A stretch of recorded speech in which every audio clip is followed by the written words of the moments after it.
Hello मेरे प्यारे बच्चों, क्या हाल चाल? बढ़िया सब। तो कैसे हो मेरे प्यारे बच्चों? उम्मीद है आप सभी एकदम मस्त होंगे और लाजवाब तरीके से तैयारी कर रहे होंगे। और आपकी तैयारी में चार चांद लगाने के लिए हम एक और लाजवाब टॉपिक को लेकर के आए हैं। चलिए बच्चों, आज के इस वीडियो में हम केमिस्ट्री में एक ऐसे चैप्टर को देखते हैं जहां आपको ज्यादा मेहनत नहीं करना, बस थोड़ा सा दिमाग लगाएंगे और ये चैप्टर कंप्लीट हो जाएगा।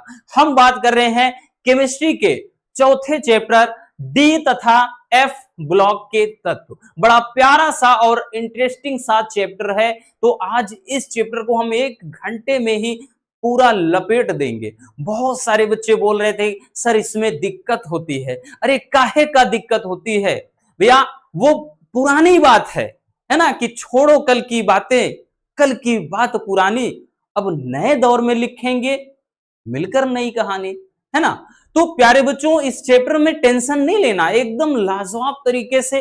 और आज सब कुछ एकदम फील करवा के छोड़ेंगे, एकदम अंदर से सब कुछ फील करोगे, ठीक है ना। आपने बहुत सारी वीडियो देखी होगी, लेकिन आज आपको एकदम अलग और नया यूनिक सा मिलेगा, क्योंकि चैप्टर ही बड़ा प्यारा है। ठीक है, चैप्टर हमारा डी तथा एफ ब्लॉक के तत्व। पहले इसमें भाई और पूरा एस और पी ब्लॉक भी जैसे पढ़ना था इसके पहले आगे, तो उसमें बहुत लंबा चौड़ा हो गया था। अब तो डी और एफ ब्लॉक भी पढ़ना है, लेकिन फिर भी बच्चों को दिक्कत होती है। तो कहते भी हैं ना कि हिस्ट्री केमिस्ट्री ज्योग्राफी बड़ी बेवफा, रात में पढ़ा दिन में सफा। तो याद रखना, ये बस कहने की बातें हैं, ठीक है ना। बस एक बार आप दिल लगी के एक साथ पढ़िए, उसके बाद देखिए भूल जाओगे ये सब फालतू की बातें करना। तो चलिए देख लेते हैं। आज हम इस चैप्टर का वन शॉट सॉल्यूशन देखने वाले हैं। कॉपी और पेन के साथ बैठना, कमर कस लीजिए। और सबसे बड़ी चीज ये मत सोचना कि अभी आपके पास टाइम बहुत ज्यादा है, हम इंजॉय करेंगे, अभी कर लेते हैं बाद में पढ़ेंगे। बाद में बच्चों बस रोना रहेगा अगर आपका सिलेबस कंप्लीट नहीं रहेगा। वही आपको होगी सर जी तैयारी नहीं हो पाई है, फलाने का लड़का भाई उसकी तैयारी अच्छी है, वो बहुत अच्छा है, क्लास में टॉपर है, हम एकदम पीछे हैं। तो भैया मेहनत क्या है वो देखो। इसलिए आज से अभी से तुरंत लग जाओ, ठीक है ना। क्योंकि आज हम 100 में 100% या 100 में 100% इस चैप्टर को पूरा का पूरा कंप्लीट करवा के छोड़ेंगे। कुछ डाउट नहीं रहेगा, कोई डाउट नहीं रहेगा, सब कुछ क्लियर हो जाएगा। चलिए शुरू करते हैं बिना किसी देरी के।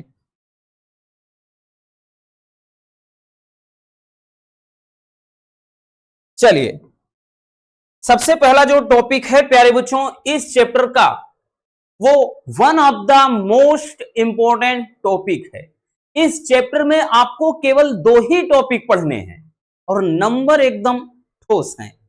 एक तो डी ब्लॉक के तत्व और दूसरा एफ ब्लॉक के तत्व। प्यारे बच्चों इसमें बहुत सारे बच्चों को कंफ्यूजन होता है, बट आज ऐसा हम सिंपल से सिंपल तरीके से बताएंगे कि सब कुछ एकदम अंदर से फील हो जाएगा। और ये बात हमने पहले ही बताया है, आपने बहुत सारी वीडियो देखी होगी, लेकिन आज एकदम नए तरीके से, एकदम अलग तरीके से, आसान शब्दों में सब कुछ आपके दिमाग में हम डालने वाले हैं। तो चलिए शुरू करते हैं बच्चों। देखिए अगर हम बात कर ले क्वेश्चन कैसे आता है, क्वेश्चन आएगा कि संक्रमण तत्व क्या है, इसका सामान्य इलेक्ट्रॉनिक विन्यास लिखिए। या कहेगा कि संक्रमण तत्व क्या है, भाई इनके लक्षण लिखिए। या बोलेगा इसी को डी ब्लॉक के तत्व क्या है, इनका इलेक्ट्रॉनिक विन्यास कीजिए। मतलब कई तरह से घुमा फिरा कर पूछा जा सकता है। बाकी टॉपिक की बात करें बच्चों तो ये टॉपिक 100% एकदम खरा टॉपिक है, मतलब 100% पूछा जाने वाला है। और ये हम दावे के साथ कह रहे हैं, कोई ऐसा साल नहीं जाता कि जब ये क्वेश्चन ना आए। इतना भाई, अगर हम चैप्टर में 2 ही टॉपिक हैं जो 2 हमें पढ़ने हैं तो कहां से आएगा, वही तो आएगा ना। इसलिए कह रहे हैं ये 100% वाला है, इसमें कंजूसी मत करना। तो प्यारे बच्चों सबसे पहले ये जान लेते हैं कि जो पेरियोडिक टेबल होता है, जो आवर्त सारणी है, आवर्त सारणी में कितने ब्लॉक होते हैं, तो टोटल 4 ब्लॉक। कितने ब्लॉक? 4 ब्लॉक। तो प्यारे बच्चों एक तो जैसे यहां से ये बात कर लें एस ब्लॉक, कौन सा ब्लॉक? एस। दूसरा इधर का जो होता है पी ब्लॉक। कौन सा ब्लॉक? पी। उसके बाद एक ये बच्चों बीच का होता है डी ब्लॉक, और यहां पे जो दो क्षैतिज पंक्तियां हैं ये होता है एफ ब्लॉक। तो अपने को ना तो एस ब्लॉक पढ़ना है ना तो पी ब्लॉक पढ़ना है, ये सिलेबस में है ही नहीं। ठीक है, पहले था, हटा दिया। हमें केवल पढ़ना है डी ब्लॉक और दूसरा एफ ब्लॉक, इसलिए काम और भी ज्यादा सरल हो जाता है। पहले जब ये पढ़ना था तो चैप्टर बहुत लंबा था, लेकिन अब जब ये हटा दिया है चैप्टर एकदम छोटा बन गया है और इंटरेस्टिंग बन गया है। ठीक है, तो बात समझ में आई कि डी ब्लॉक और एफ ब्लॉक ही हमें पढ़ना है। अब जान लेते हैं कि डी ब्लॉक के तत्व या संक्रमण तत्व किसे कहते हैं। तो परिभाषा यह है बच्चों कि ऐसे तत्व जिनका इलेक्ट्रॉनिक विन्यास करने पर, मतलब इनका अगर इलेक्ट्रॉनिक विन्यास करो तो अंतिम जो इलेक्ट्रॉन है वो बाह्य कोश के जब डी कक्षक में प्रवेश कर जाएं तो समझ लेना वो डी ब्लॉक के तत्व हैं। अब क्वेश्चन ऐसा भी करता है कि डी ब्लॉक के तत्व को संक्रमण तत्व क्यों कहते हैं, तो उसका भी रीजन बता देते हैं। यह भी क्वेश्चन किया जाता है। तो प्यारे बच्चों ये भी ध्यान देना कि डी ब्लॉक के जो तत्व होते हैं वो एस तथा पी के बीच में स्थित होते हैं। अब संक्रमण जैसे समझना, उदाहरण के लिए किसी के बॉडी के अंदर ही संक्रमण होगा। संक्रमण का मतलब बाहर बाहर नहीं टहलेगा। जैसे किसी व्यक्ति का शरीर है तो शरीर के अंदर बीमारी है, शरीर के अंदर ही कोई रोग होगा, दोष होगा, संक्रमण होगा। तो अंदर है, अंदर से ये समझना कि जो डी ब्लॉक का तत्व होता है ना बच्चों, वो एस ब्लॉक तथा पी ब्लॉक के बीच में होता है। कहां पे होता है? एस और पी के बीच में होता है। तो वही चीज कह रहा है कि जो डी ब्लॉक के तत्व हैं वो एस तथा पी ब्लॉक के बीच में स्थित होते हैं। इसी कारण से डी ब्लॉक के तत्व को संक्रमण तत्व भी कहा जाता है। आई बात समझ में? कोई दिक्कत नहीं ना बबुआ? बस यही समझना है। तो ऐसे तत्व जिनका इलेक्ट्रॉनिक विन्यास करने पर अंतिम इलेक्ट्रॉन डी उपकोष में प्रवेश करें उन्हें डी ब्लॉक के तत्व कहते हैं। ठीक है, या संक्रमण तत्व। अब संक्रमण तत्व कहते क्यों हैं? क्योंकि ये डी तथा मतलब एस तथा पी ब्लॉक के बीच में स्थित होते हैं, इसी कारण इन्हें डी ब्लॉक के संक्रमण तत्व कहते हैं। और जो सबसे ज्यादा पूछा जाएगा बच्चों इसमें वो पूछा जाता है कि इलेक्ट्रॉनिक विन्यास। तो इनका जो सामान्य इलेक्ट्रॉनिक विन्यास सबसे ज्यादा जरूरी, ये 2026 के बोर्ड एग्जाम में भी पूछा गया है। इलेक्ट्रॉनिक विन्यास, इनका जो सामान्य इलेक्ट्रॉनिक विन्यास होता है, ठीक है, वो क्या होता है? तो इनका सामान्य इलेक्ट्रॉनिक विन्यास जो होता है बबुआ वो होता है n-1 इंटू का डी, और इसमें 1 से लेकर के 10 इलेक्ट्रॉन भरेंगे, फिर इंटू का एन एस, ये 1 से 2 इलेक्ट्रॉन। यानी इनके ये बाह्यतम कोश की बात कर रहे हैं हम, यानी इनके जहां से डी होगा, क्योंकि डी उपकोष में जब प्रवेश करेगा तभी तो वो डी ब्लॉक का तत्व कहलाएगा। अब जब भाई बात कर लें तो जहां डी प्रवेश करेगा तो डी के बाद क्या होगा? इलेक्ट्रॉनिक विन्यास जो होता है n-1 इंटू डी, ये इसमें 1 से 10 इलेक्ट्रॉन भरेंगे, और यहां पे इंटू ns 1 से 2, यानी इसमें मैक्सिमम 2 इलेक्ट्रॉन रह सकता है। ठीक है, यही कहने का मतलब जो डी कोश होता है यानी संक्रमण तत्व में डी उपकोष होता है वो आंशिक रूप से भरा होता है, और इसी कारण इसके बहुत सारे लक्षण होते हैं, बहुत सारी विशेषताएं होती हैं, और वो लक्षण वो विशेषता हम आगे समझेंगे कारण के साथ में।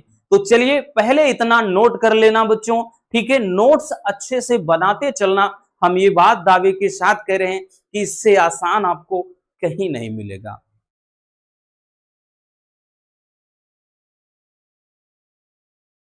हो गया ना? अब यहां से समझिएगा, ये इतना तो हो गया कि संक्रमण तत्व जान गए ना कि यही जो है, ध्यान दो, फिर से समझा दे रहे हैं बच्चों, कंफ्यूज मत होना मेरे प्यारे रसगुल्लों। ये जो डी ब्लॉक का तत्व है यही है। ठीक है, ये इतना सा, ये इतना जो कोष्टक में दिख रहा है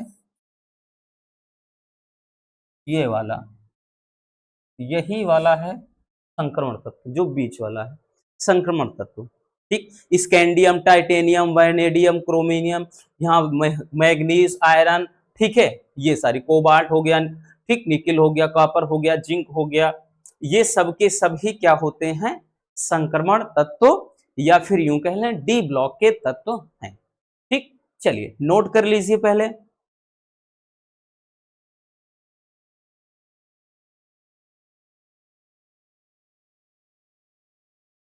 हो गया, चलिए अब आ जाते हैं बच्चों हम संक्रमण तत्व के जैसे इलेक्ट्रॉनिक विन्यास कुछ एग्जाम्पल के साथ में। अभी तो केवल हमने एक फार्मूला बताया, इनका सामान्य इलेक्ट्रॉनिक विन्यास कैसे होता है, तो कुछ का हम उदाहरण ले लेते हैं।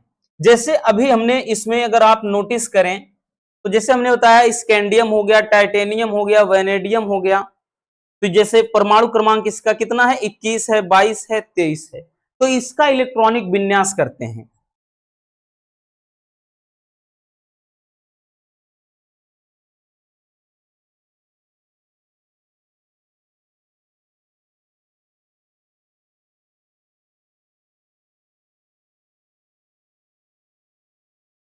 एक मिनट, ठीक है, जैसे यहां से ध्यान दो, ये हम 3 ले लेते हैं, ठीक, फिर से बता दे रहे हैं, नहीं तो इसमें आप गुम हो जाओगे। ये बीच वाला ही है डी ब्लॉक, फिर से बता दे रहे बच्चों, ये बीच वाला ही है D block. Scandium, titanium, vanadium उठा लेते हैं।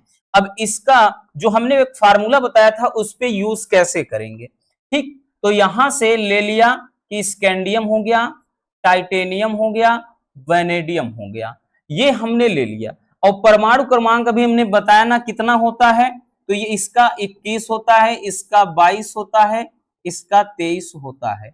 और भी आप आगे बढ़ाकर लिख सकते हो। तो यहां पे परमाणु क्रमांक अब समझना कैसे करोगे, क्योंकि आ गया अगर कि डी ब्लॉक के तत्व का सामान्य इलेक्ट्रॉनिक विन्यास उदाहरण के साथ समझाइए, तो आप कैसे, तो प्यारे बच्चों आपने आप बाउ का नियम पर पढ़ा है, इलेक्ट्रॉनिक विन्यास नहीं है तो एक वीडियो अलग से बनाया है, देख लेना, सभी का बहुत सिंपल तरीके से बता दिया है उसमें, ठीक है, ट्रिक के साथ में। तो यहां 1s2 2s2 2p6 3s2 और 3p6, मतलब एक चीज ध्यान देना, ये इतना सब में इसी तरह से कर लो पहले, एकदम आसान तरीका आपको हम बता रहे हैं आज। 1s2 2s2 2p6 3s2 3p6, इसी तरह से 1s2 2s2 2p6 3s2 और 3p6। अब उसके बाद एक चीज ध्यान दो, हमने क्या बताया था कि इसका जो इलेक्ट्रॉनिक विन्यास होता है वो कितना होता है, तो n-1 इंटू का d होता है। यहां 1 से 10 इलेक्ट्रॉन रहेगा और इसमें मैक्सिमम 2 रह सकता है, मतलब 1 से 2 रहेगा, ये हमने बताया था, मैक्सिमम 2 तक।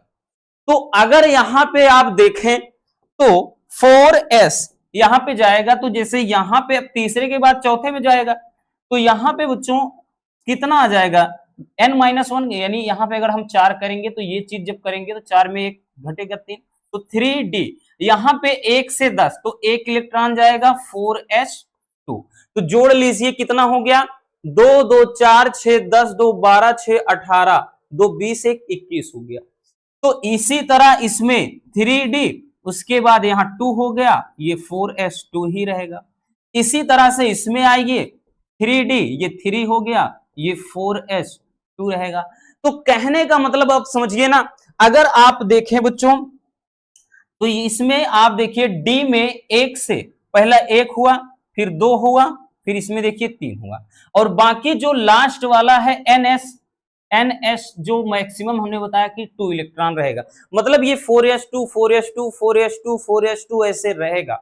और यहां पे जो 3d ये है 1 2 3 4 5 6 7 8 9 10 ऐसे जाएगा, मतलब 10 तक, सीधी सी बात। तो इस तरीके से संक्रमण तत्व का इलेक्ट्रॉनिक विन्यास हो जाता है, बहुत सिंपल तरीके से, ठीक है। इसमें परमाणु क्रमांक अब जोड़ लीजिए, 2 2 4 6 10 2 12 6 18 2 20 2 22 हो गया, बराबर है। ये 2 2 4 6 10 2 12 6 18 2 20 3 23 हो गया, ठीक, नोट कर लेना।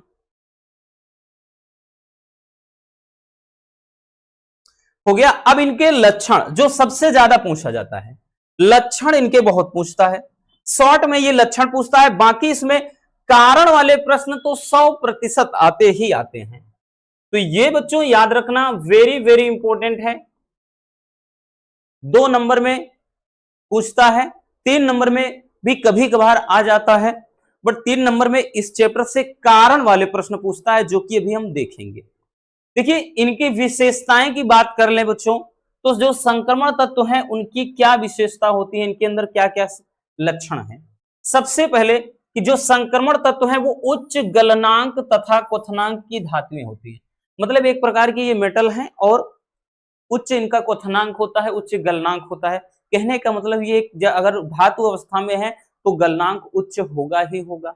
दूसरा, संक्रमण तत्वों में धात्विक चालकता होती है, यानी इनमें चालकता का गुण विद्यमान होता है, यानी धारा का प्रवाह किया जा सकता है। भाई अब जैसे हो गया ना, तो इसमें क्या कहते हैं, मतलब एक ठोस अवस्था में जैसे आयरन हो गया Fe, तो वो क्या है, एक धात्विक चालक है।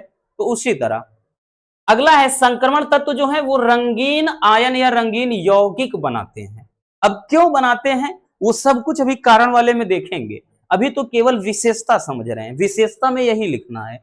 और संक्रमण तत्व बच्चों संकुल यौगिक बनाते हैं। संकुल यौगिक में देखा होगा जैसे K3 Fe, उसके बाद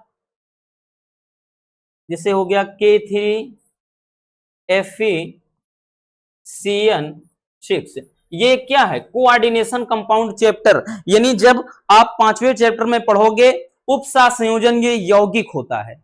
उपसा संयोजन यौगिक इसी को कहते हैं, या इसी को संकुल यौगिक कहते हैं। तो संकुल यौगिक के निर्माण में इनका प्रयोग किया जाता है। अगर आप यहां पर देखें तो Fe है क्या बच्चों, Fe आयरन है, क्या है, आयरन है। और आयरन का निर्माण की मतलब आयरन का उपयोग किया गया है यहाँ पे संकुल यौगिक में। तो वही चीज कह रहा है कि जो संक्रमण तत्व है वो संकुल यौगिक बनाते हैं। अगला कि संक्रमण तत्व परिवर्ती ऑक्सीकरण अवस्था दर्शाते हैं, यानी इनकी ऑक्सीकरण अवस्था +3 +4 +5 ऐसे होती है ना, +6, ठीक ऐसे करके। तो यहां पे ध्यान देना, इनकी अधिकांश दो सामान्यता +3 ही होती है, +2 और 4 भी होती है। ठीक, नेक्स्ट है कि ये सामान्य मतलब सामान्यता क्या है, अनुचुंबकीय गुण दर्शाते हैं। मतलब इनमें क्या है, चुंबकत्व का भी, मैग्नेटिज्म का भी गुण विद्यमान होता है। जैसे लोहा, भाई लोहे के अंदर चुंबकत्व का गुण विद्यमान होता है, तो वही चीज है। अगला कि ये अच्छे उत्प्रेरक की भांति व्यवहार करते हैं, मतलब ये अच्छे उत्प्रेरक का काम भी करते हैं। उत्प्रेरक क्या होते हैं बच्चों, तो उत्प्रेरक क्या है, ऐसे पदार्थ होते हैं जो किसी रासायनिक अभिक्रिया में क्या है, भाग लेते हैं। ठीक, मतलब सीधे तौर पर भाग नहीं लेंगे, ये भाग लेते हैं, लेकिन वही चीज है कि ये अभिक्रिया की दर को घटा और बढ़ा देते हैं, लेकिन खुद ये नहीं बदलते। जैसे अभी बताया था कि हमने अमोनिया का जब निर्माण किया जाता है हैबर विधि द्वारा, तो उसमें Fe+MO का इस्तेमाल करते हैं। Fe क्या है, आयरन, MO मोलिब्डेनम, तो आयरन और मोलिब्डेनम का प्रयोग किया जाता है। इसी तरह संपर्क विधि द्वारा जब सल्फ्यूरिक अम्ल बनाते हैं, प्लेटिनम की जाली का प्रयोग करते हैं। तो ये सभी क्या है, उत्प्रेरक के ही तो रूप में प्रयोग किए जा रहे हैं। तो उत्प्रेरक के तरह व्यवहार करते हैं। उत्प्रेरक का मतलब वही चीज कि ये अभिक्रिया की दर को प्रभावित कर देंगे। जैसे भाई लड़ाई झगड़ा चल रहा है, ठीक है, कि जो हो कुछ लोग हैं उनके बीच में आपस में टकराव हो रहा है, और कोई बीच में ऐसा आदमी घुस जाए जो बोले कि मार मार इसका मुंह तोड़ दे, मुक्का से मार, मुक्का से मार, नहीं बन रहा है लाठी से मार, जो होगा हम देख लेंगे। मतलब खुद तो नहीं लड़ाई में जा रहा है, लेकिन उकसा रहा है, वही काम होता है उत्प्रेरक का। ठीक है, अगला मतलब ये इतने हो गए ना, इतने बहुत हैं, ठीक 6-7 बहुत हैं बच्चों, इससे ज्यादा देखने की जरूरत नहीं है। ठीक, तो ये हो जाते हैं संक्रमण तत्व की विशेषताएं, नोट कर लेना बच्चों।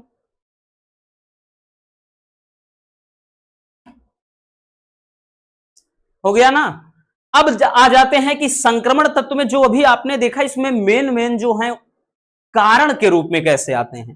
ठीक है, चलिए बच्चों देखते हैं, कारण लिखिए। अब देखिए हमने बताया ना कारण की तरह से, याद रखना बच्चों जिस तरह से क्वेश्चन आपके पेपर में आएंगे उसी तरह से क्वेश्चन का पैटर्न हम रखेंगे मेरे प्यारे रसगुल्लों, टेंशन नहीं लेना, सब कुछ एकदम फोड़ कर रख देंगे, ठीक है। चलिए अब देखिए कारण के रूप में कैसे आता है। कारण में पूछेगा कि संक्रमण तत्व जो है वो रंगीन आयन या फिर रंगीन यौगिक क्यों बनाते हैं, ये क्वेश्चन किया जाता है और बहुत ज्यादा इंपॉर्टेंट है, वेरी वेरी इंपॉर्टेंट। इसमें सारे कारण वाले हैं और ये अक्सर 3 नंबर में या 2 नंबर में आएगा, आ जाएगा कारण में 2 से 3 दे देगा, ठीक ऐसे देगा। तो एक चीज ध्यान देना, अभी आपको एक ट्रिक बताएंगे, इसमें 3 से 4 कारण वाले जो प्रश्न हैं सबका ट्रिक एक हम बताएंगे और उस ट्रिक से 3 से 4 कारण आप बहुत सिंपल तरीके से बना लोगे, है ना। तो पहले चलिए सब समझ लेते हैं, फिर लास्ट में ट्रिक आपको हम बताएंगे, ठीक। चलिए तो सबसे पहले बच्चों देखिए संक्रमण तत्व रंगीन आयन के क्यों बनाते हैं, ऐसा क्वेश्चन है। तो संक्रमण तत्व ठोस अवस्था या जलीय विलयन में रंगीन आयन बनाते हैं, मतलब चाहे तो ये ठोस अवस्था में हो चाहे ये जलीय विलयन के रूप में हो, ये रंगीन आयन बनाते हैं, ठीक। इसका कारण ये है कि जब संक्रमण तत्व या धातु आयन पर श्वेत प्रकाश पड़ता है, जैसे संक्रमण कोई तत्व है, ठीक है, ये है, इस पे श्वेत प्रकाश यानी सूर्य का जब प्रकाश पड़ता है, वही कह रहा है श्वेत प्रकाश पड़ता है तो अपूर्ण कक्षक, अपूर्ण कक्षक इसमें क्या होता है n-1 इंटू डी होता है जो कि आंशिक रूप से भरा होता है।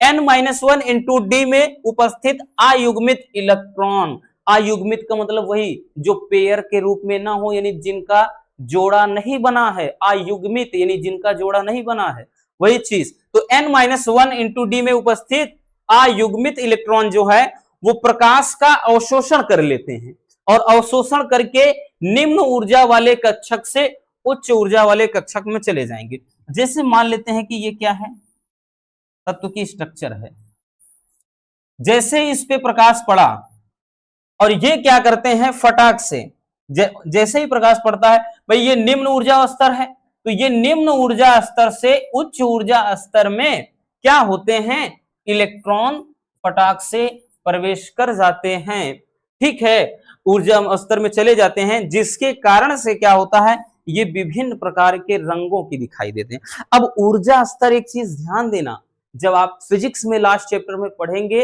तो हाइड्रोजन स्पेक्ट्रम के बारे में पढ़ेंगे, तो वहां लाइमन, बामर, पास्चन, ब्रेकेट, फुंड ऐसी श्रेणियां होती हैं।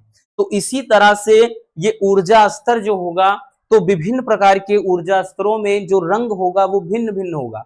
इसी कारण जो संक्रमण तत्व होते हैं अलग अलग रंग के होंगे, पीले रंग के होते हैं, कोई पीले रंग का पत्थर की तरह होगा, कोई नीले रंग के पत्थर की तरह, कोई भूरे रंग की तरह, कोई डार्क ब्राउन मतलब डार्क ब्राउन रहेगा, ठीक है। तो इस तरह से मतलब इनका एक अलग अलग रंग होता है।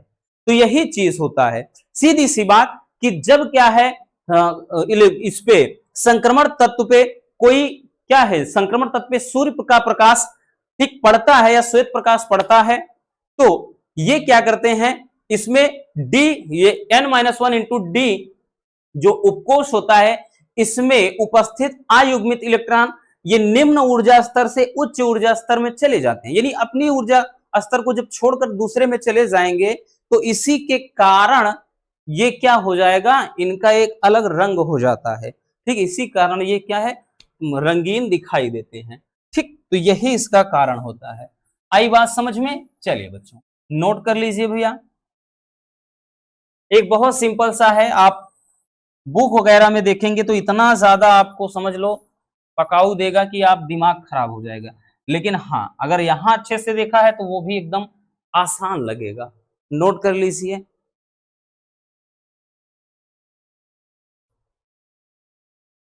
आगे चलते हैं। अब दूसरा जो कारण के रूप में जो प्रश्न आता है वो ये है कि संक्रमण तत्व अनुचुंबकीय लक्षण प्रकट करते हैं, क्यों? कहने का मतलब अभी देखिए लक्षण में यही, विशेषता में यही तो देखा, तो ये कारण के रूप में प्रश्न आता है कि जो संक्रमण तत्व है वो अनुचुंबकीय लक्षण या गुण प्रकट करते हैं, क्यों? क्या कारण है कि इनमें अनुचुंबकीय गुण होता है?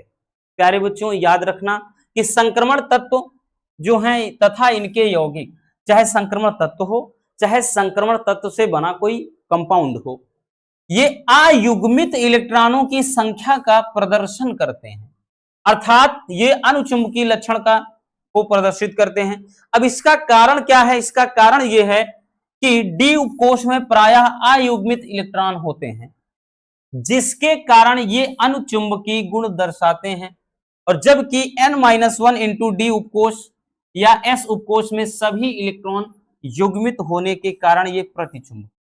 अब एक चीज ध्यान देना, जब n-1 मतलब डी उपकोष में अयुग्मित इलेक्ट्रॉन होते हैं, इतना है डी उपकोष में, ठीक, जिसके कारण यहां पे ये चीज ध्यान देना कि डी उपकोष में प्यारे बच्चों ये प्रायः अयुग्मित इलेक्ट्रॉन होते हैं, इसके कारण ये अनुचुंबकीय होंगे।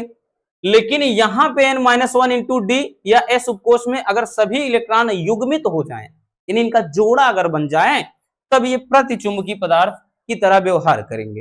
कारण सिर्फ इतना सा है कि इसमें जो n-1 इंटू डी उपकोष होता है, ये जो उपकोष होता है बच्चों, ये अयुग्मित होता है, यानी इसमें इलेक्ट्रॉनों का जो पेयर होता है, जोड़ा, वो पूरा नहीं होता, ये आंशिक भरा होता है। तो यहां पे ये बोल रहा है कि n-1 इंटू डी उपकोष अपूर्ण होने के कारण ही क्या है, वो अनुचुंबकीय गुण दर्शाएगा।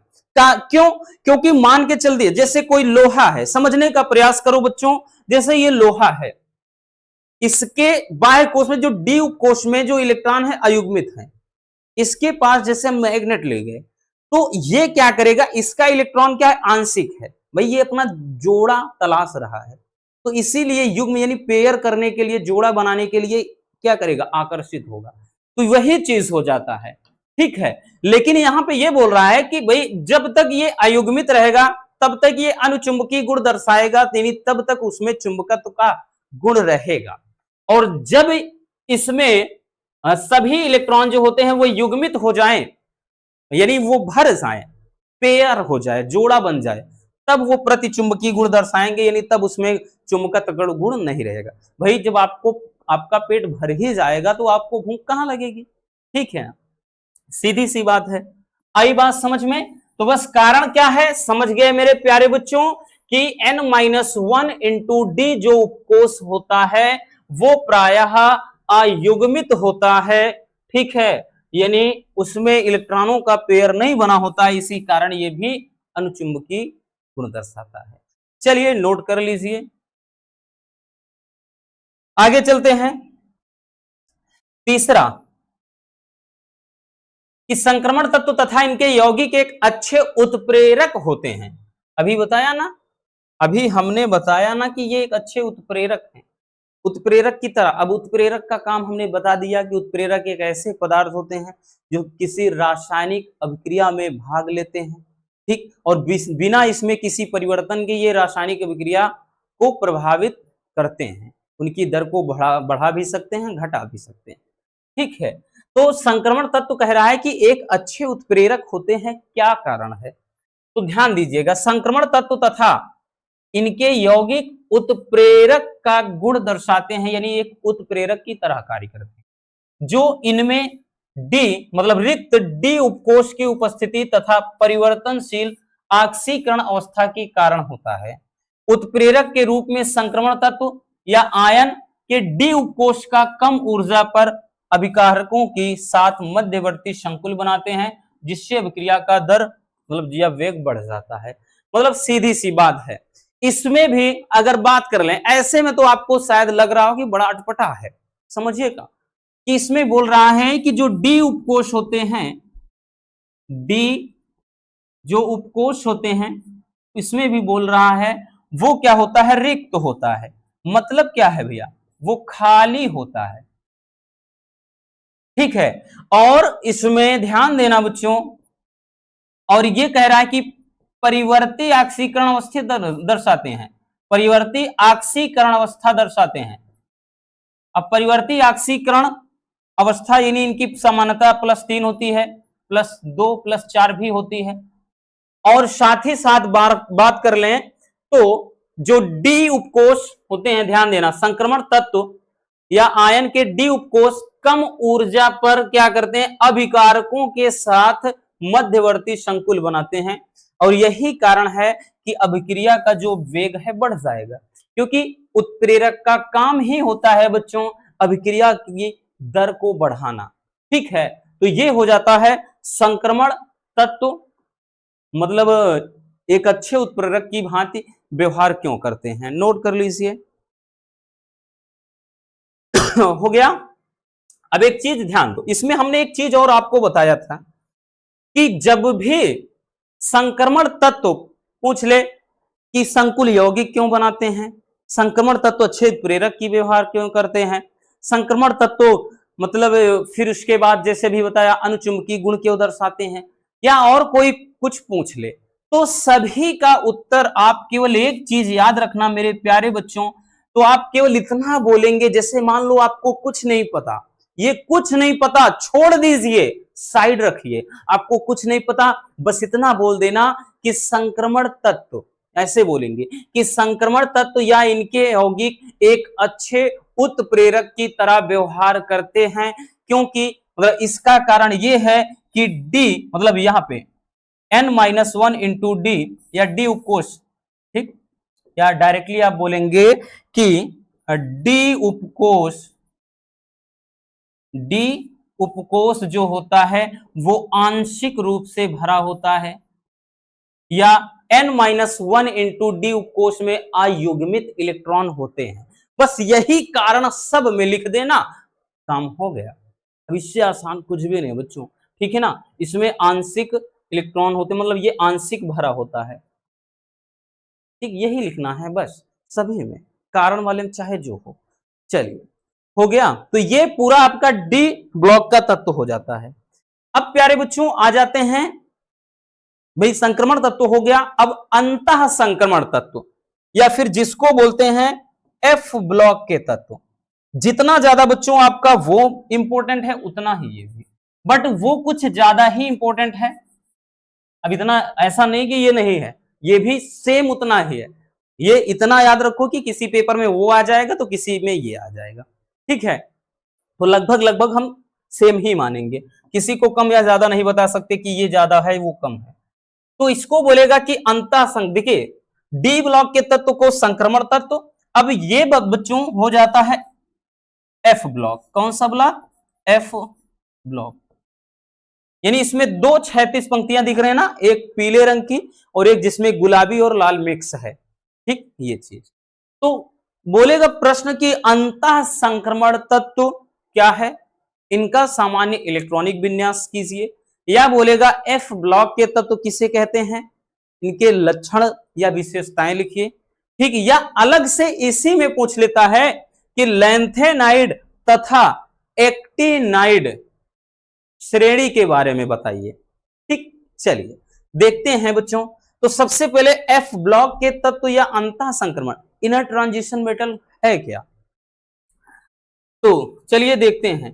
तो प्यारे बच्चों बात कर लें, देखिए नाम से ही जैसे जाहिर हो रहा है भाई कि अगर एफ ब्लॉक है तो इसका मतलब है कि जब इलेक्ट्रॉनिक विन्यास करें तो अंतिम इलेक्ट्रॉन एफ उपकोष में प्रवेश करे। तो ऐसा तत्व या ऐसे तत्व जिनका इलेक्ट्रॉनिक विन्यास करने पर अंतिम इलेक्ट्रॉन एफ उपकोष में प्रवेश करते हैं उन्हें एफ ब्लॉक के तत्व या अंतः संक्रमण तत्व कहते हैं। और इनमें क्या है, मतलब दो क्षैतिज श्रेणियां होती हैं, इसमें क्या है, दो क्षैतिज श्रेणियां हैं, आप देख सकते हैं, ठीक, जिन्हें क्रमशः 4F या 5F या फिर इसी को लैंथेनाइड सीरीज मतलब लैंथेनाइड श्रेणी या एक्टिनाइड सीरीज एक्टिनाइड श्रेणी के नाम से जाने जाते हैं। और इनमें 14 तत्व क्या होते हैं, यानी प्रत्येक श्रेणी में क्या है, यहाँ पे 14 एलिमेंट्स होते हैं, ठीक है। यहाँ पे लैंथेनम को छोड़कर 14 है, यहाँ एक्टिनम को छोड़कर, क्योंकि लैंथेनाइड एक्टिनाइड को नहीं गिनना। आई बात समझ में? चलिए अब यहाँ पे मतलब कुछ चीजें जान लेते हैं, क्योंकि इसका सामान्य जैसे इलेक्ट्रॉनिक विन्यास डी ब्लॉक में पूछा, इसी तरह से एफ ब्लॉक में, क्योंकि 2025 में जो आया मतलब 2026 के क्वेश्चन पेपर में आया था वो यही आया था कि डी तथा एफ ब्लॉक का सामान्य इलेक्ट्रॉनिक विन्यास लिखिए। तो प्यारे बच्चों इनके बाह्यतम कक्षक क्या होते हैं? तो इनके बाह्यतम कक्षक जो होते हैं, ध्यान देना, जो डी मतलब एफ ब्लॉक के तत्व के बाह्यतम कक्षक जो होते हैं वो n-2, n-1 और उसके साथ यहां पे n, ये बाह्यतम कक्षक होते हैं, इनके बाह्य कक्षक होते हैं। ठीक है, ये इनके बाह्य कक्षक होते हैं ये तीन। और इनका इलेक्ट्रॉनिक विन्यास क्या होता है? इनका सामान्य इलेक्ट्रॉनिक विन्यास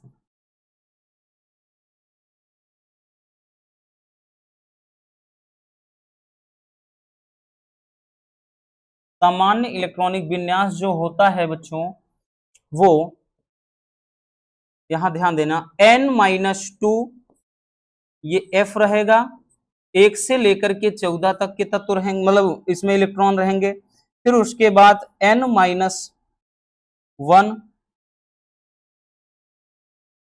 ध्यान देना, n-1, इसमें याद रखना 0 से लेकर के 1 तक मैक्सिमम, फिर उसके बाद ns ये 2 रहेगा। इनका जो सामान्य इलेक्ट्रॉनिक विन्यास होता है ना, यही होता है, मेन यही है बच्चों, इलेक्ट्रॉनिक विन्यास याद रखना।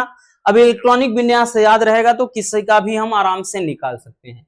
तो इनके बाह्यतम कक्षक क्या है? n-2, n-1, n, और इनके सामान्य जो बाह्यतम कक्षक का सामान्य इलेक्ट्रॉनिक विन्यास होता है वो n-2, उसके बाद f कक्षक में 1 से 14 इलेक्ट्रॉन, फिर n-1 अधिकतम 0 से 1 इलेक्ट्रॉन, फिर ns पे यानी 2 मैक्सिमम इलेक्ट्रॉन रहेंगे। ठीक है ना?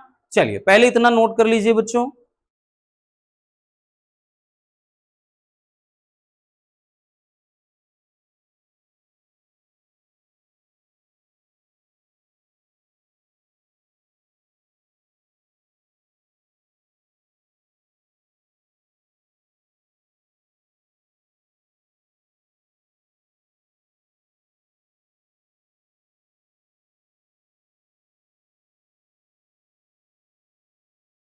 हो गया ना? चलिए अब देखिए, हमने ये तो बता दिया कि हाँ एफ ब्लॉक में आपका ये क्या है, सामान्य इलेक्ट्रॉनिक विन्यास क्या होता है। अब चलिए जान लेते हैं कि जो एफ ब्लॉक में है, अभी हमने बताया कि बच्चों एफ ब्लॉक में 2 सीरीज हैं। ठीक है, यहां पे दोनों 36 पंक्तियां आपको दिख रही ना, यहां पे आपको दिख रहा है कुछ, ये देखिए यहां पे आप देखिए, तो ये भाई 2 36 पंक्तियां दिख रही हैं। अभी सब कुछ यहीं पर हमने बता दिया। यहां पे अगर आप नजर डालिए मेरे प्यारे बच्चों, तो एक लेंथेनाइड है, दूसरा एक्टिनाइड। लेंथेनाइड को 4f श्रेणी कहते हैं, एक्टिनाइड को 5f। ठीक है, जो कि यहां आपको दिख रहा है ये, और दोनों में 14, यानी इसमें भी 14 तत्व होंगे। ठीक है, इसमें भी 14 तत्व, यानी इसमें कहां से कहां, भाई लेंथेनम को छोड़ दें तो इसमें सीई यानी सीरियम से लेकर के 58 इसका परमाणु क्रमांक, सीरियम से लेकर के ल्यूटीशियम तक, ल्यूटीशियम यानी 71 तक होगा इसमें लेंथेनाइड में। फिर इसमें एक्टिनाइड में एक्टिनम को छोड़कर थोरियम 90 से लेकर के लॉरेंशियम यानी 103 तक होगा। ठीक है, ये इतना हो जाता है।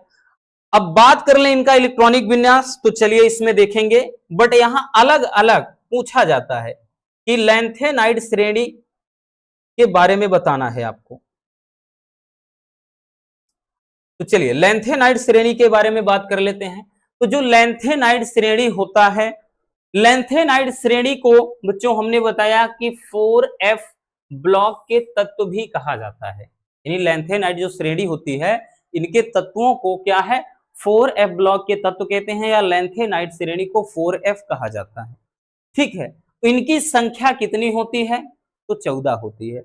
इनकी संख्या कितनी होती है बच्चों, 14 होती है, यानी इसमें 14 तत्व होते हैं। ठीक है ना, 14 तत्व आपने देखा, यहां पर आप गिन लीजिए, इसको छोड़ देंगे क्योंकि हमने बताया ना लेंथेनाइड को नहीं काउंट करेंगे। तो उसके बाद से सीरियम से लेकर 1 2 3 4 5 6 7 8 9 10 11 12 13 फिर 14, यानी 14 तत्व रहेंगे। तो यही यही चीज है यहाँ पर कि इनकी जो संख्या यानी 4f कहते हैं, संख्या 14 होती है, इनके परमाणु क्रमांक 58 से 71, यानी हमने इसमें बताया ना कहां से कहां तक, किसमें बच्चों, तो यहां पे अभी बताया कि सीरियम से लेकर के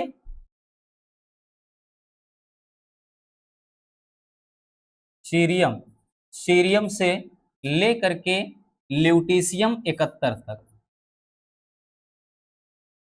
ठीक है, ये इनका भी परमाणु क्रमांक होता है। उसके बाद बात कर लें, ये तत्व लैंथेनम के बाद आते हैं, इसी कारण इन्हें क्या है, लैंथेनाइड आ जाता।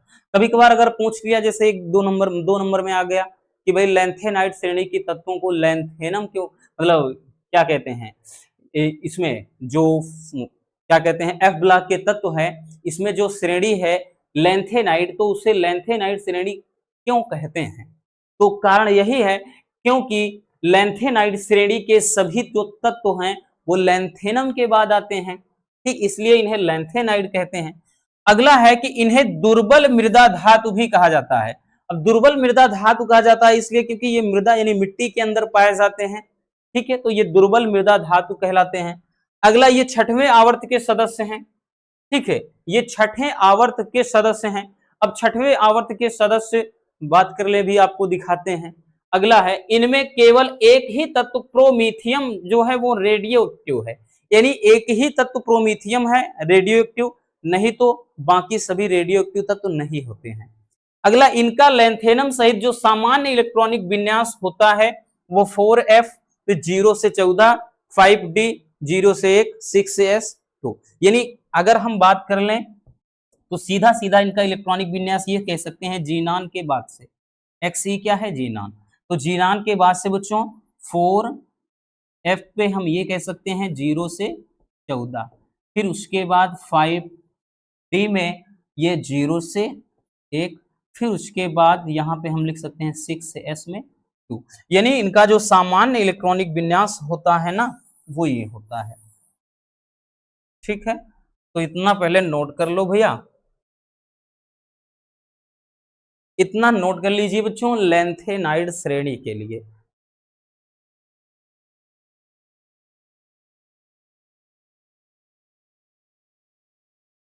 हो गया ना, चलिए ये दिखा देते हैं कि ये कह रहा है 6वें आवर्त और प्रोमीथियम इसमें रेडियो एक्टिव है, तो थोड़ा देख लीजिए कि 6वें आवर्त, देखिए आवर्त कैसे गिनते हैं, तो भाई हमें पता होना चाहिए कितने आवर्त होते हैं पीरियोडिक टेबल में, तो आवर्त ये जो है ऐसे ऐसे, 1 आवर्त, 2 आवर्त, 3 आवर्त, 4 आवर्त, 5 आवर्त, 6 आवर्त, 7, तो पीरियोडिक टेबल में कितने टोटल 7 आवर्त होते हैं।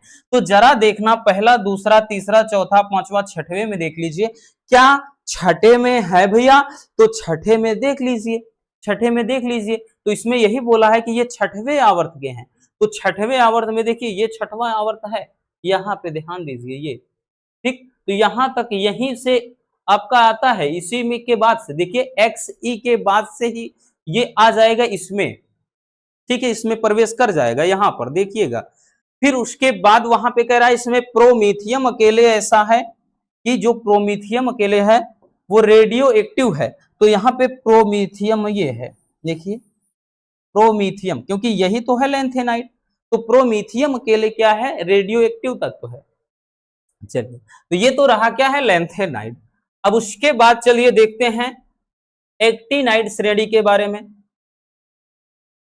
एक्टिनाइड श्रेणी क्या है, तो एक्टिनाइड देखिए जैसे आपका पूरा लैंथेनाइड था सेम उसी तरीके से रखना है, कुछ ज्यादा परिवर्तन नहीं करना है बच्चों, ठीक है, ज्यादा परिवर्तन कुछ नहीं करेंगे। अब यहां पे ध्यान देना कि एक्टिनाइड श्रेणी के तत्वों को क्या कहते हैं, 5f के ब्लॉक के तत्व कहते हैं, उसमें 4f था, इसमें क्या है 14 संख्या होती है, उसमें भी सेम ही था, बराबर है।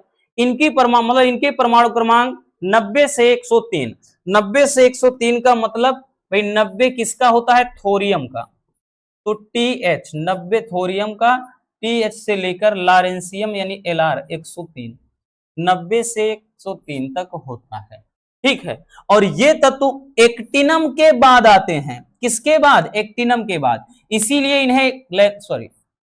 इन्हें क्या कहते हैं, एक्टिनाइड कहते हैं, एक्टिनाइड कहते हैं। एक्टिनाइड कहिए या नाइड कहिए, ठीक है, एक्टिनाइड कहते हैं। और ये भी क्या है, एक दुर्बल मृदा धातु होते हैं, ठीक, क्योंकि इनके गुण मिलता जुलता है, एफ ही ब्लॉक के सारे तत्व होते हैं, बस श्रेणी में बांट दिया गया है। अगला ये सातवें आवर्त के हैं, यानी इन्हें सातवें आवर्त में रखा गया है। और इनमें के बात करें तो सभी रेडियो एक्टिव तत्व हैं। भाई लैंथेनाइड में सबके सब रेडियो एक्टिव तत्व नहीं थे, उसमें लैंथेनाइड में केवल एक प्रोमीथियम था, बाकी नहीं।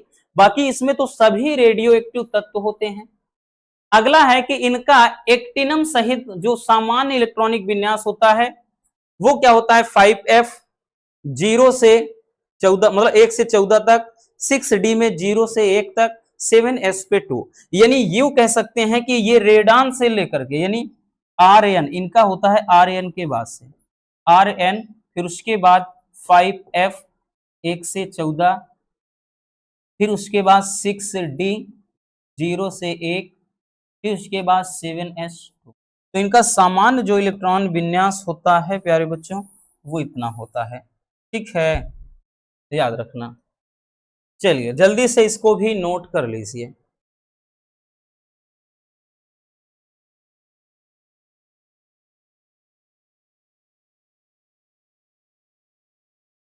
हो गया ना, याद रखना। इसमें आपको हम दिखा देते हैं फिर से, ठीक, कि RN के बाद से होता है, थोड़ा पेरियोडिक टेबल में देख लीजिए, उसमें होता है XE के बाद, जिसको जीनान पढ़ते हैं या एक्सॉन लैंथेनाइड में, इसीलिए XE के बाद उसका इलेक्ट्रॉनिक विन्यास यहां पे के बाद साथ में चलता है। और इसमें क्या है, RN, ठीक, रेडान। अब उसके बाद ये तो समझ में आ गया ना कि लैंथेनाइड क्या है और एक्टिनाइड। तो एक्टिनाइड को स्क्रीनशॉट कर लीजिए भैया।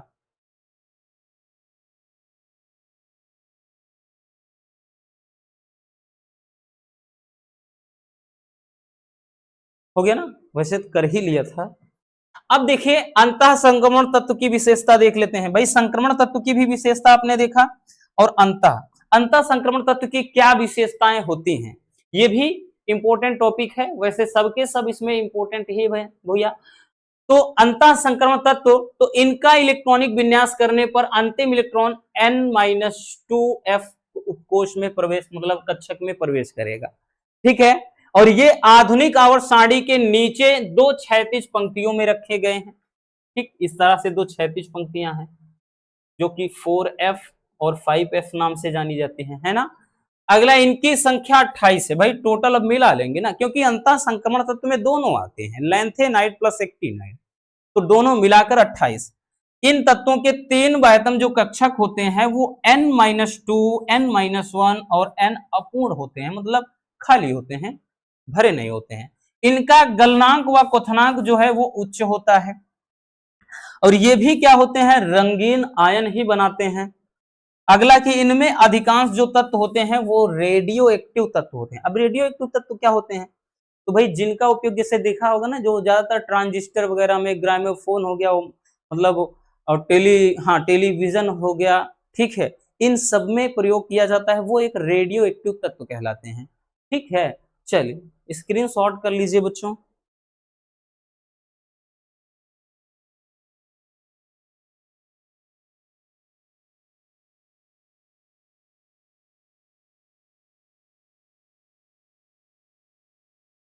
हो गया, आगे चलते हैं। अगला क्वेश्चन कि लैंथेनाइड तथा एक्टिनाइड तत्वों के गुणों में भिन्नता, यानी इसमें समानता और भिन्नता आता है। समानता तो हटा दिया है सिलेबस से, अब केवल भिन्नता आता है, मतलब क्या परिवर्तन, क्या अंतर होता है,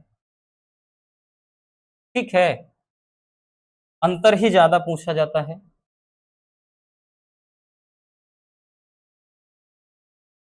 चलिए इधर भैया हम ले लेते हैं लैंथेनाइड, इधर क्या ले लेते हैं, लैंथेनाइड।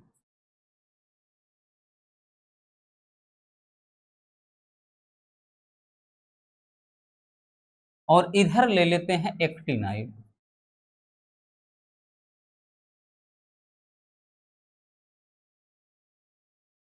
लैंथेनाइड और इधर एक्टिनाइड। अब एक चीज ध्यान देना, चलिए कि लैंथेनाइड के बारे में बात कर लें तो जो लैंथेनाइड होते हैं प्यारे बच्चों, ये कम क्षारीय होते हैं।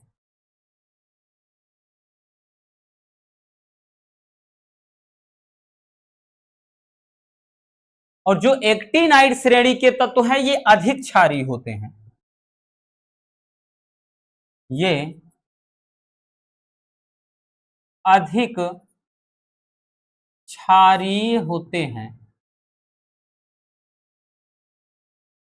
ठीक है, अब बाकी ध्यान दीजिए दूसरे में। तो भैया देखिए लैंथेनाइड में हमने एक चीज बताया था कि इसमें केवल प्रोमीथियम ठीक क्या है कि इसमें रेडियो एक्टिव तत्व है। तो लिखना है कि इसमें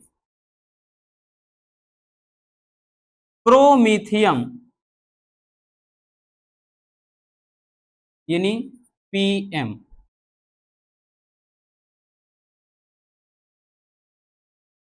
एक रेडियो एक्टिव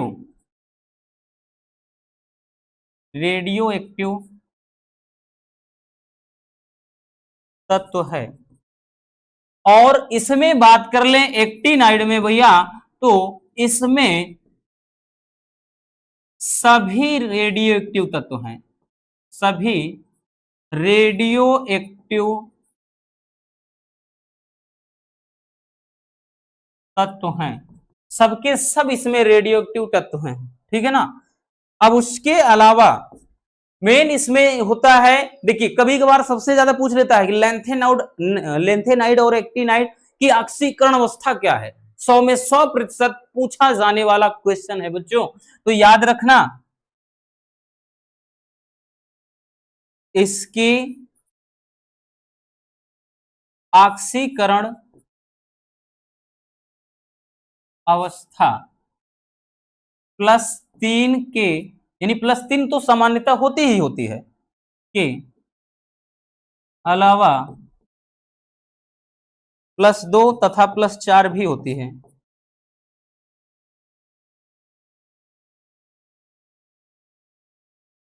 ठीक है, और यहां पे इनकी जो ऑक्सीकरण अवस्था होती है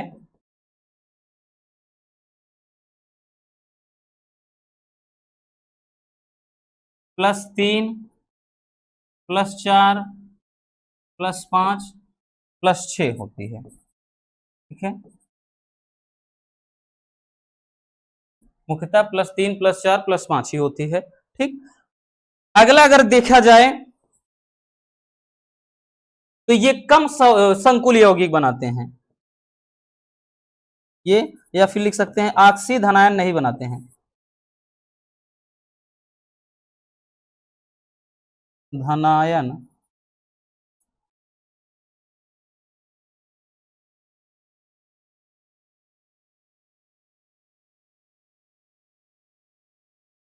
इसमें लिखेंगे कि ये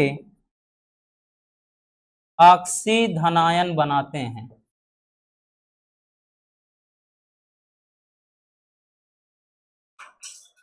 ठीक है ना। चलिए पहले स्क्रीनशॉट कर लीजिए।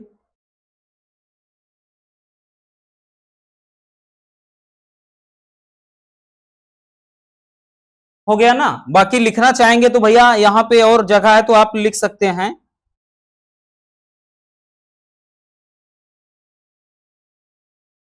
पांच में कि जैसे इसमें हमने बताया था कि लेंथेनाइड में क्या होता है कि देखिए भाई चाहे लेंथेनाइड हो एक्टिनाइड हो, ठीक, वो उसमें संकुल यौगिक बनाने के का जो गुण है विद्यमान होता है। बट ये क्या है लिखेंगे इसमें, ये कम संकुल यौगिक बनाते हैं।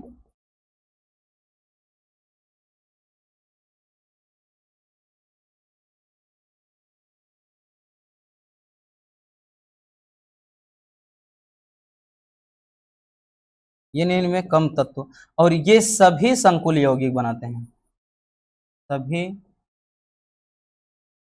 संकुल यौगिक बनाते हैं। ठीक है, नोट कर लेना।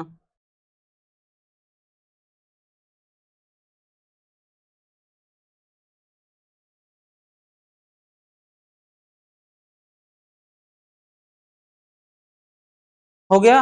चलिए भैया आगे देखते हैं। आगे है इसमें अब लैंथेनाइड संकुचन या लैंथेनाइड आकुंचन कहता है। ये बहुत ज्यादा पूछा जाता है इस चैप्टर में। ठीक है, बहुत बहुत ज्यादा, वेरी वेरी इंपॉर्टेंट, और बहुत सिंपल सा भी क्वेश्चन है, बहुत आसान क्वेश्चन है। ठीक है, बहुत आसान। कि लैंथेनाइड संकुचन क्या है? संकुचन देखिए नाम से ही मतलब है, संकुचन का मतलब संकुचित होना। ठीक है, किसी चीज का, जैसे सिकुड़ना। तो प्यारे बच्चों देखिए, लैंथेनाइड तत्व के जो परमाणु क्रमांक हैं अगर बढ़ जाए, यानी उनका परमाणु क्रमांक जैसे जैसे बढ़ता जाता है, उनकी परमाणु त्रिज्या और आयनिक जो त्रिज्या है वो लैंथेनम यानी 57 से लेकर के ल्यूटेशियम यानी 71 तक क्या है, घटती चली जाएगी। सीधी सी बात, क्या कह रहा है कि परमाणु क्रमांक जैसे जैसे बढ़ेगा उनकी परमाणु त्रिज्या और आयनिक त्रिज्या घटती जाती है। यानी परमाणु क्रमांक तो बढ़ेगा लेकिन परमाणु त्रिज्या जो है और आयनिक त्रिज्या वो घट जाएगी, और आकार में कमी होने की इस घटना को ही, यानी उनकी जो परमाणु त्रिज्या घट रही है, इस घटना को ही लैंथेनाइड संकुचन कहते हैं। हो गया ना बात भाई? सिंपल सा कारण, मतलब सिंपल सा ये क्या है, लॉजिक है कि परमाणु क्रमांक में वृद्धि होने के साथ साथ जो लैंथेनाइड श्रेणी के तत्व हैं उनकी परमाणु त्रिज्या और आयनिक त्रिज्या घटती हो जाती है। तो ये जो क्या है, आयनिक मतलब त्रिज्याएं हैं घटने की प्रक्रिया है, यही क्या लैंथेनाइड संकुचन कहलाती है। अब लैंथेनाइड संकुचन का कारण क्या है, किस कारण से ये होता है, तो ध्यान देना ये भी बहुत सिंपल है। तो लैंथेनाइड संकुचन का क्या कारण है? तो लैंथेनाइड संकुचन इलेक्ट्रॉन के दुर्बल परिरक्षण प्रभाव के कारण होता है। यानी जो इलेक्ट्रॉन दुर्बल परिरक्षण बल लगाते हैं उसी के कारण है। यानी कम प्रभावी परिरक्षण प्रभाव नाभिक के आकर्षण बल को मतलब क्या है, असंतुलित कर देता है, अर्थात संतुलित नहीं कर पाता है। ठीक है, जिसके कारण नाभिकीय आकर्षण बल अधिक रहता है, अतः इन तत्वों के आकार में भी कमी आ जाती है। ठीक है, तो यही हो जाता है लैंथेनाइड संकुचन का कारण। है ना सिंपल, बहुत सिंपल है बच्चों। ठीक है, नोट कर लीजिए जल्दी से इसको।